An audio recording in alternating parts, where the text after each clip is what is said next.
ঝটপট করে চিংড়ি মাছ ভুনা করে নিচ্ছি। এই চিংড়ি মাছগুলো কিন্তু সাইজ অনেক বড়, এই যে দেখেন, টাইগার শ্রিম্প। গুড মর্নিং সবাইকে, কেমন আছেন? আমি আলহামদুলিল্লাহ অনেক ভালো আছি।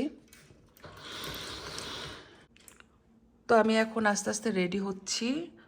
এখন আমি একটু ব্রেকফাস্ট করব, তারপর আস্তে ধীরে কাজে চলে যাব। তো ওয়েদারটা কিন্তু খারাপ না, সকাল থেকেই সানি। এটা দেখে মনটা ভালো হয়ে গেল, কারণ ওয়েদারের উপরেই আমাদের সকাল শুরু হয়, দিন শুরু হয়।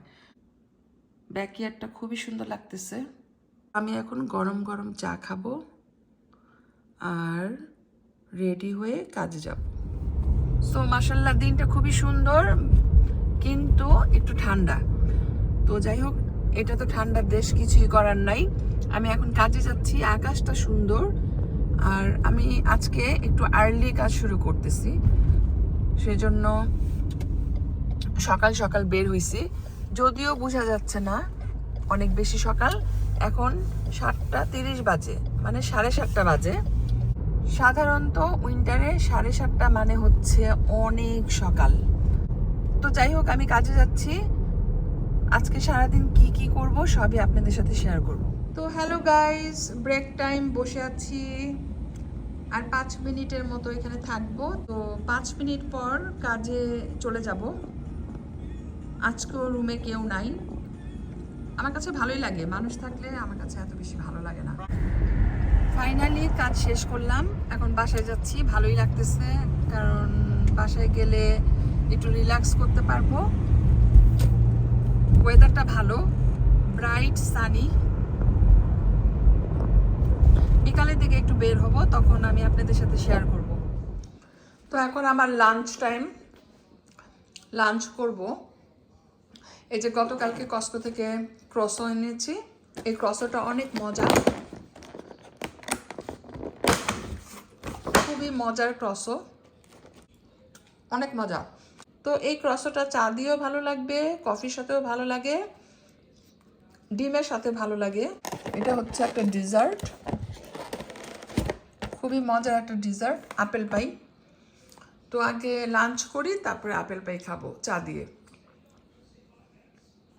তো এই যে দেখেন, চা বানালাম, মজা করে 1 কাপ চা খাবো, সাথে ক্রসো আর ডিম। তো লাইক এটা ব্রেকফাস্টের মতো হয়ে যাচ্ছে, বাট অসুবিধা কি? ওই যে এখানে ক্রসো উইথ এগ, খুবই মজা লাগে আমার কাছে এটা খেতে। লাঞ্চ করছি, অনেক মজা। তো আমি একটু চা নিয়ে নিচ্ছি, অল্প করে নিলাম।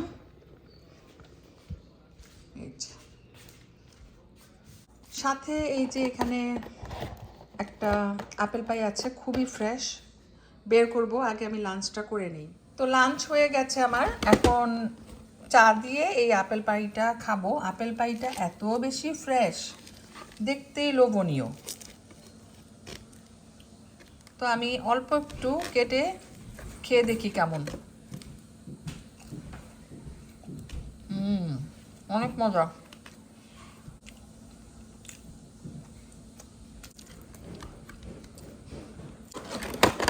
আচ্ছা, আমি এখন কোথায় আছি জানেন?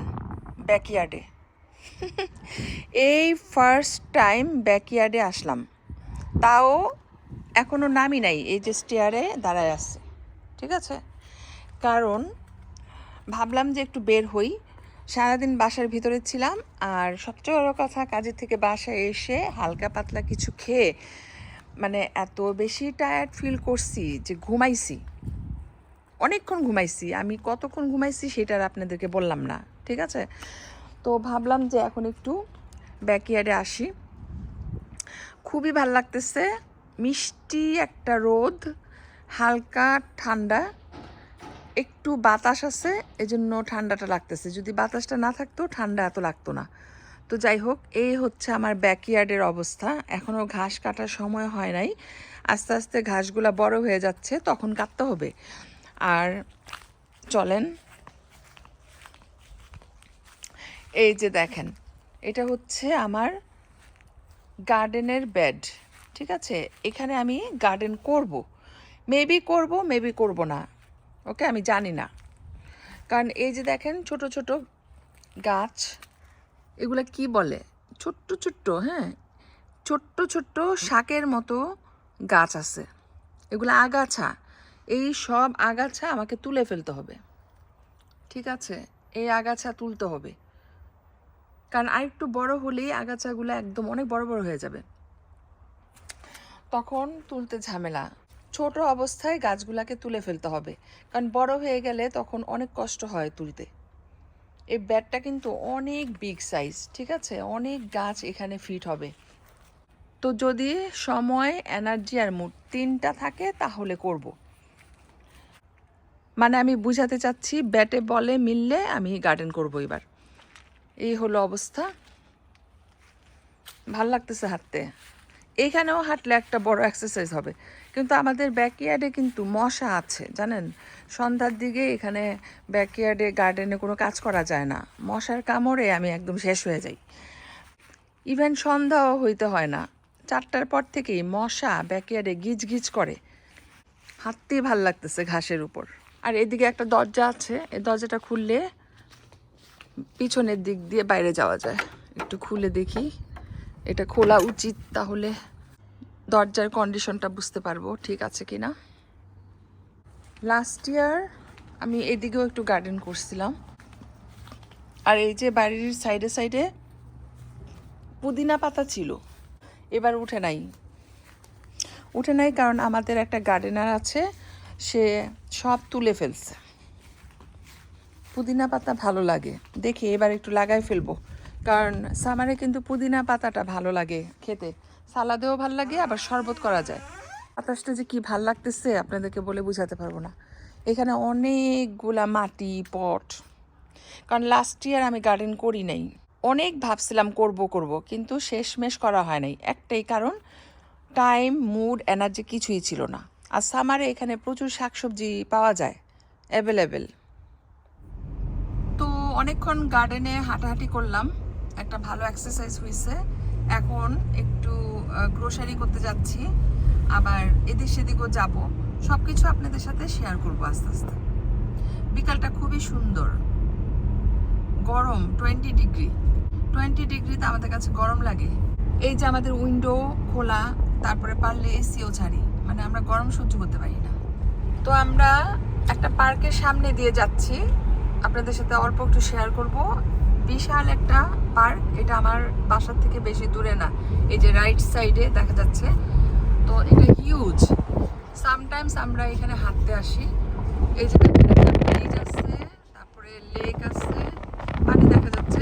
তো আমরা সামারে যখন হাঁটতে আসবো আপনাদের সাথে সেটা শেয়ার করব, মানে দূর থেকে একটু শেয়ার করছি। অনেক মানুষ এখানে পার্কের বাইরে দিয়ে আমরা ঘুরে ঘুরে যাচ্ছি। এই যে পানি দেখা যাচ্ছে, আর ভিতরে অনেক সুন্দর, নিট অ্যান্ড ক্লিন, একদম গ্রিন, ঘাসগুলা অনেক ক্লিন, ঘাসের মধ্যে শুয়ে থাকা যাবে, এত সুন্দর মেইনটেনেন্স। তো আমরা এখন তার বের হব না, মানে এখন পার্কে যাবো। সাধারণত আমরা গাড়িটা এখানে পার্ক করি, কিন্তু আজকে তো বের হব না, সেই জন্য আর পার্ক করতেছি না।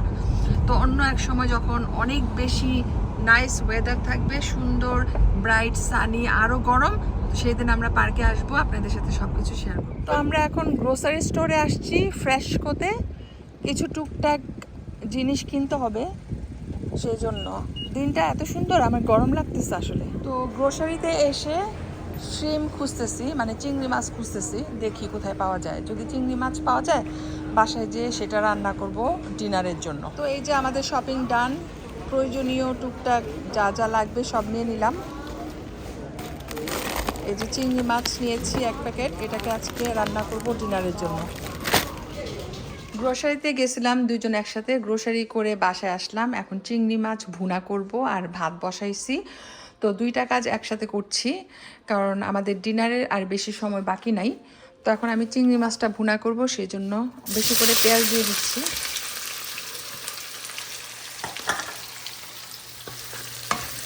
মাঝে মধ্যে অনেক বেশি তাড়াহুড়ার মধ্যে কাজ করতে হয়, আজকে সেটাই হচ্ছে। তো ঝটপট করে চিংড়ি মাছ ভুনা করে নিচ্ছি। এই চিংড়ি মাছগুলো কিন্তু সাইজ অনেক বড়, এই যে দেখেন টাইগার শ্রিম্প, বিগ সাইজের ছিল আর এত ফ্রেশ ছিল দেখতে, গ্রিন কালারের। তো এটাকে একদম বেশি করে পেঁয়াজ দিয়ে হালকা মশলা দিয়ে ভুনা ভুনা করছি, খেতে ভাল লাগবে। আর সাথে গরম গরম ভাত থাকবে। তো আমি কাজটা খুবই তাড়াতাড়ি করতেছি, অলরেডি 6:30টার উপরে বেজে গেছে। আমরা তো ডিনারটা একটু আর্লি করি। তো শিম ভুনা দিয়ে আমরা ভাত খাবো আজকে ইনশাল্লাহ, মজা করে। সাথে আরও অনেক তরকারি আছে ফ্রিজে, যদি লাগে বের করব, আর না লাগলে শুধু শিম ভুনা দিয়ে ভাত খেয়ে ফেলবো। আর শিম মানে চিংড়ি মাছ, হতে তো বেশি সময় লাগে না, সেটা সবাই জানেন। বেশি করে পেঁয়াজ দিয়ে কাঁচামরিচ দিয়ে আমি ভুনা ভুনা করে রান্না করতেছি, একদম পানি দিইনি, পানি লাগবে না। লবণও ঠিক আছে, আর লবণ অ্যাড করতে হবে না। আর ভাতটা এখানে হয়ে যাচ্ছে, ভাতটা আমি একটু নেড়ে দিচ্ছি। ভাত একদম ছিল না, আমার রান্না করার আজকে কোনো প্ল্যানই ছিল না। তো আমি ভেবেছিলাম আমি নিজেও তেমন কিছু খাবো না, আর হাজব্যান্ড তো এত হেভি খাবার কখনোই খায় না। তো আজকে দেখলাম যে ইন্টারেস্টেড, সেজন্য আমি গোসাই থেকে বাসায় এসে তাড়াহুড়া করে চিংড়ি মাছ ভুনা করছি আর ভাত রান্না করতেছি। তো হয়ে গেলে ওকে খাবার দিব আর আমিও খেয়ে নিব। তো এখন একটু বিজি আছি, যেহেতু ডিনার টাইম, অনেক বিজি। আমি বিদায় নিয়ে নিচ্ছি, সবাই ভালো থাকবেন আর আমাদের জন্য দোয়া করবেন। আল্লাহ হাফেজ, গুড নাইট।